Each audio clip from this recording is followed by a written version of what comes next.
Hi, it's Travis here, and welcome back to our adventures in Azeroth. Last episode, we got the Intrepid Strongbox from Captain Hallandor from one of those ghost ships out in the wetlands. And then we got the Eye of Paleth. We brought it back to Glorian Steelbrow, and now he wants us to bring it to a priest in Stormwind. Supposedly, they will break it and set those ghosts free. And today we're going to do a quest for Glorian Steelbrow. And we are going to continue the Sven quest chain. So it looks like a lot of the stuff did not sell. The Roughstone sold, the Moss Agat sold, but it looks like our Rafter Eggs didn't sell, and the Razor's Edge didn't sell. So stuff we really wanted to sell didn't sell. So we'll have to put that up again eventually. What can I do Let's do for this you? quest here. Lightforge Iron. Shipwrecks off the shore here are the doomed Third Fleet of Kaltiris, burned and sunk by the Red Dragons during the last Great War. The fleet hailed from Lordaeron, but one ship, an Elvish destroyer, Flying Osprey, was with it. It was shipping a load of Lightforge iron and joined the Third Fleet for protection. Ironic that it sunk to the same dragons. Enough history, the Flying Osprey is wrecked to the south of Menethil Harbor.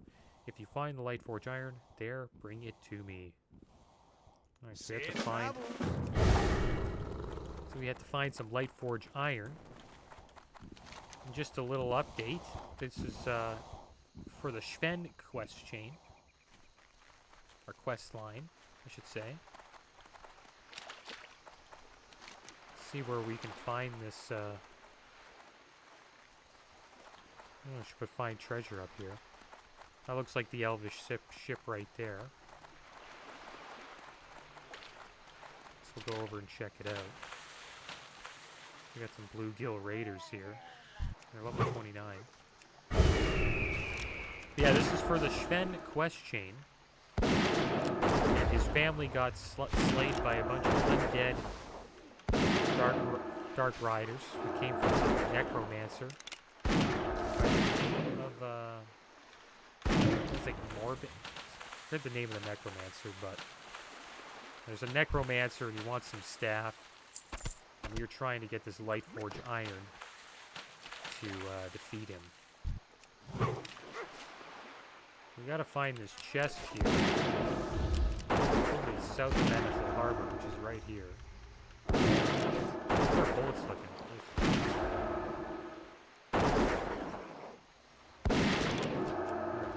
Lightforge iron. Search the wreckage of the Flying Osprey in the wetlands. Alright, well here's the wreckage, and here's the waterlogged chest. Lightforge iron. This chest was waterlogged and is siding broken. Many claw marks Marboth the inside of and the outside of the chest, as if murlocs have searched through it and stolen its treasure. But tucked deep within the chest is a single Lightforge ingot. Unfortunately, many more will be needed if enough metal to fashion a weapon is to be gained. Having grabbed the single Lightforge ingot from the waterlogged chest, it is clear that the Murlocs have stolen the rest. Hunt the Murloc raiders near the Flying Osprey wreckage for the lost Lightforge iron. Alright, so it looks like these Murlocs have stolen our Lightforge iron. We need it to make the weapon to defeat the necromancer.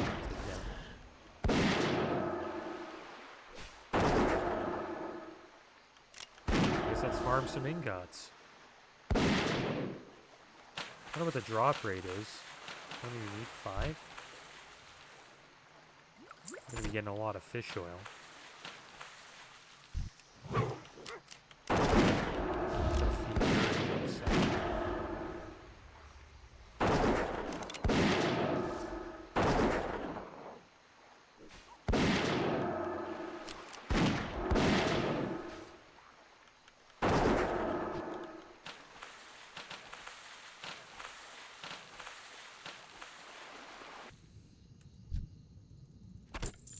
Getting a lot of Murloc fins.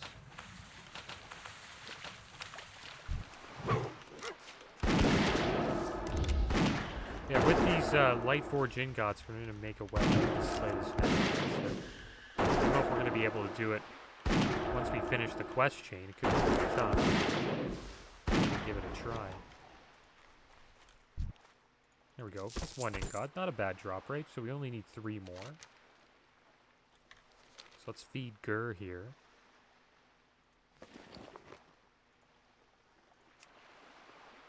I've also never done any of these quests since they're alliance-based. Never really leveled from 1 to 60 as an alliance, so this is all new to me. Which is cool. I have to admit, I like Horde a little bit more. I hope he gets happy from that. Probably should have attacked that. Digest his food. But I like Horde a little bit more just because it feels like I run into the Alliance a little bit faster. But the quests are equally, you know, cool. Like the story-wise, I would say. Alliance has some pretty cool stories. Like Stitch's attack in the town. I thought that one was kind of cool. This current quest chain we're on is an interesting one as well. So I guess we'll feed Gur again. Keep feeding him until he gets happy. Okay, good. He's a happy camper now. Let him digest the food, though, so he gets a full buff of happiness. We still have our increased spirit buff, which is good. We only need a couple more ingots.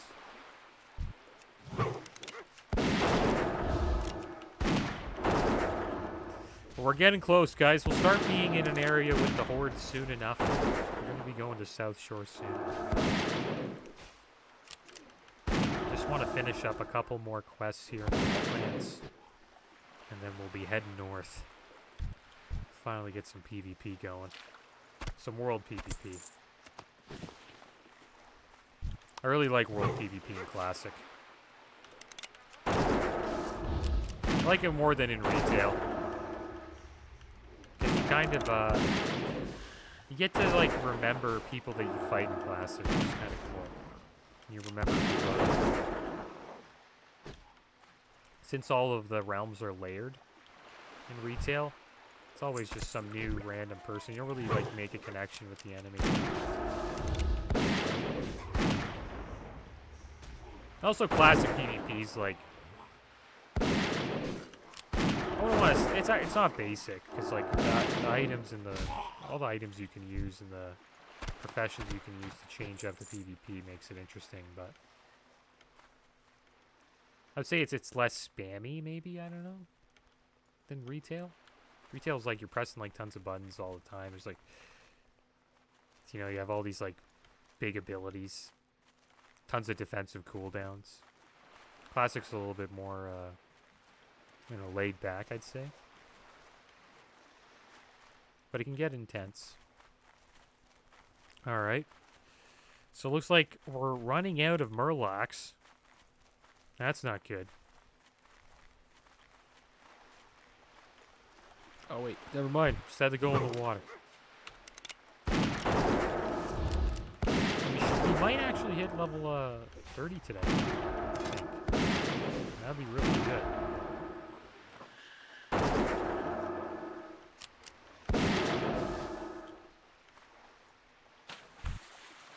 There's another ingot. So we only need 2 more. Not too bad of a drop rate. It's actually been pretty quick.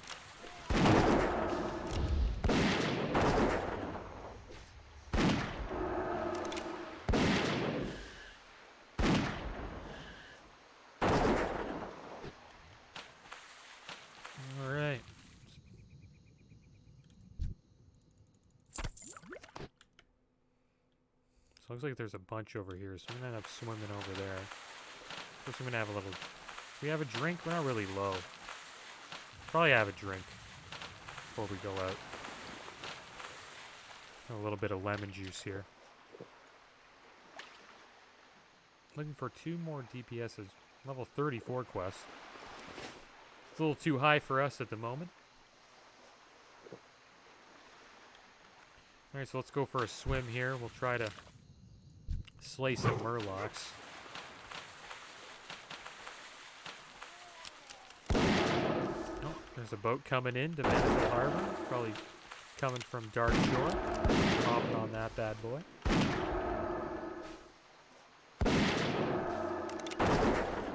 It's another place we could go. We could go to Ashenvale, but I think South Shore would be more fun. Probably find more horde there. I remember leveling there on my druid. Like, I never leveled here on my... I never came to Manito Harbor on my druid and that. The good thing is I'm getting to experience new zones, which is good. And the interesting thing is going to see how the zones I've already been in are kind of different. The quests are going to be different, right? Because when we went up to... last time I leveled in Terran Mill. And that's when we were in Arathi Highlands, I believe? Or was it Hillsbrad? Yeah, it was Hillsbrad Foothills. And last time I was leveling as a horde player, so I was fighting for the town Terran Mill, so it's going to be interesting to see what quest South Shore has for us. Remember, there's some like Alliance farms there. And I was like harassing them. And Terran Mill was pretty bad. Like, it was run by the undead, and they were like doing experiments on like animals and like creating these like pretty bad poisons, attacking innocent farms. So we'll see if the Alliance seem like the good guys here.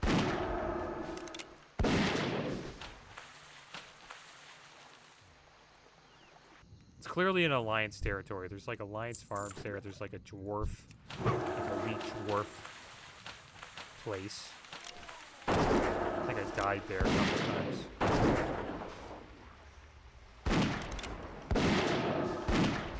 Yeah, Arathi Highlands is good. Maybe we should go to Silverpine Fort. Probably go to Hillsbrad Foothills, and then we might go to Arathi Highlands.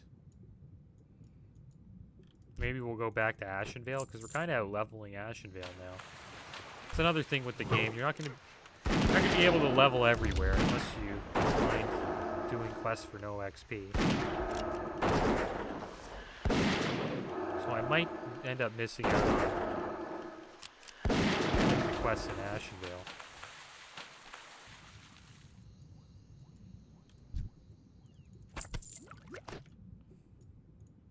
Kind of a low drop rate on this. Not too bad, but the drop rate is it's not so it's too high. It's like you gotta slay like 5 or 6 of these murlocs to get one.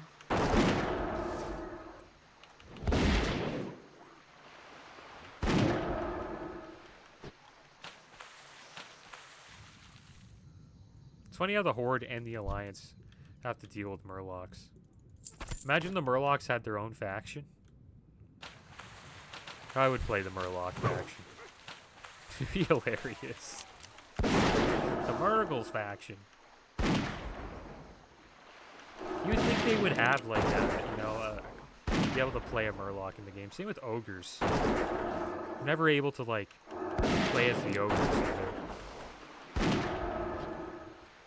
Ogres seem like a race that should have been able to play. They're such an old school race too. And they were like the masters of the orcs for quite some time.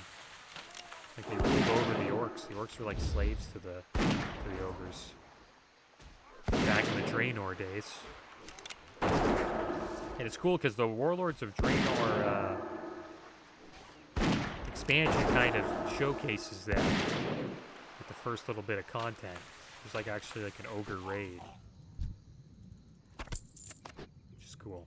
Warlords of Draenor was like, even though like it was a bad expansion because like there wasn't much to do out in the world and everyone was just stuck in their garrisons, and garrisons were kind of a failed housing system in WoW. WoW tried to have their own player housing. It didn't really work. The main reason why it didn't work is because it was instance-based. People could just hide out in their garrison and not really do anything in the world.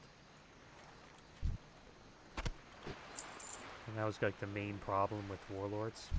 No, get there! Aha! See, there's a shortage. We got a Murloc shortage, guys. sure this mage doesn't get him. Yeah, back to what I was saying. Yeah, pretty much warlords failed because the garrisons. They also didn't have world quests back then.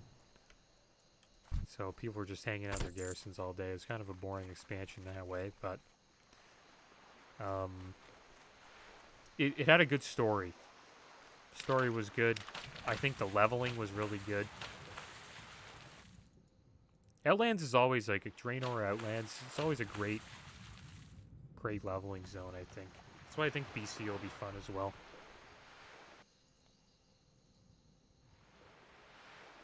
And it was like kind of a linear story too. Sort of like Shadowlands. Well, the start was, that's for sure. More like. We need one more ingot, guys. One more ingot. Will this be the one? Now that we have this mage here, could run into some issues. We have a lot of clams. Oh my gosh. Help us! Help me, girl! Look at all this junk we got, guys. Thing I need to do is sell some stuff. Our bags got full. Let's see that happen coming. Can I get this tangy clam meat? No. Okay, so I'm gonna have to get rid of one. I'm gonna have to open these. Got a small luscious pearl, which is nice, I guess. Get rid of the meat, I guess. Take the pearl. And now we got some meat. That's one thing about murlocs. Looks like Gurk can handle these murlocs on his own. So we need our help. There we go. Final ingot. We got another shell to open. We got some more tangy clam meat. I don't think Gur likes clam meat, if I remember correctly. Let's see if he likes it. No, he doesn't. So we'll probably sell it.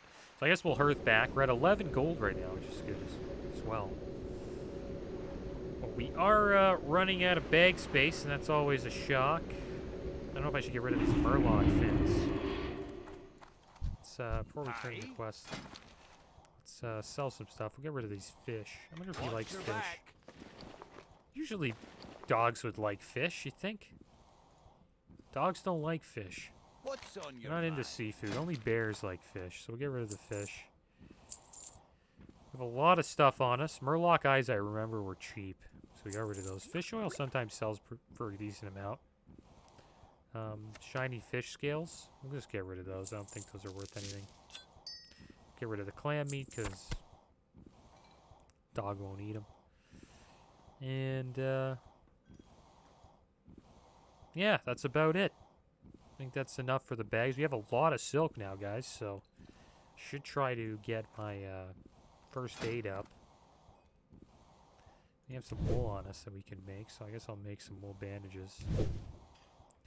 And we might be up to level 150, so I might have to look into getting first aid up as soon as possible. Off with you. Alright, so let's have a chat How with are Warren. ya? Did you find the Lightforge iron you need? Ah, you found them.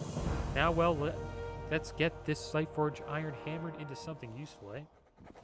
There is a Dwarven weaponsmith in the Dwarven district of Stormwind who can craft with Lightforge iron. His name is Grimand Elmore.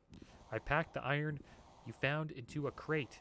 Take it to Grimand and tell him your tale. I'm sure he'll oblige someone on a quest such as yours, and craft for you a weapon to give even Morbin Fell worry. So that's the name of the necromancer, Morbin Fell. Safe travels. It looks like we have a couple of quests to hand in Stormwind, so maybe Stormwind will be a place we will be going to soon. We have Cleansing the Eye, and we also have the Blessed Arm that we need to make. Alright, so guess we didn't get to hit level 30 today, but we'll probably hit it next episode. I'm thinking maybe we might go to Stormwind, or maybe we'll continue questing here. Our bags are getting a little full, so I'm debating on going back to Stormwind. I also like going back to Stormwind because we can also put some more stuff on the auction house, which is always good. But that is the end of the episode, guys. As always, thanks for watching. Keep your heads up. Later.